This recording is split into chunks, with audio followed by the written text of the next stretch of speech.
Hi all, welcome to our channel Anusumi. என்னக்கா நம்ம இன்னைக்கு லன்ச் மெனு சொல்லலை? ஆமாம் அனு, இன்றைக்கும் சேம் மெனு தான், கீரை சூப்பு.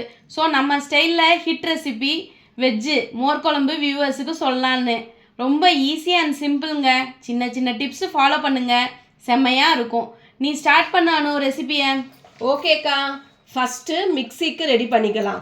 துவரம்பருப்பு, ஜீரகம், மிளகு இந்த மூணையும் ஒரு 10 நிமிஷம் சுடுதண்ணியில் ஊற வச்சு 1 இன்ச் இஞ்சி, 2 பல்லு தேங்காய், 5 பச்சை மிளகாய் சேர்த்து அரைச்சிக்கோங்க. சைடில் தயிர் ஒரு மிக்சியில் ஊற்றி ஒரு அடி அடிச்சுக்கோங்க.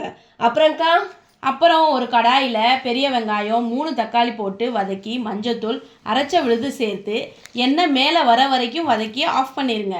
இப்போ இதை நல்லா ஆற வச்சுக்கோங்க. இதுதாங்க மெயின் ஸ்டெப்பு. நல்லா ஆறுனதுக்கு அப்புறம் தான் தயிர் சேர்க்கணும். தாளிப்பு சொல்லணும். ஓகே, கடுகு, வெந்தயம், கருவேப்பிலை, காய்ந்த மிளகாய் போட்டு ஆஃப் பண்ணிடுங்க. மோர் குழம்பு ரெடி. மெதுவோடையோட சாப்பிட்டு பாருங்க, செம்ம டேஸ்டாக இருக்கும். ட்ரை பண்ணுங்க. பாய் பாய்.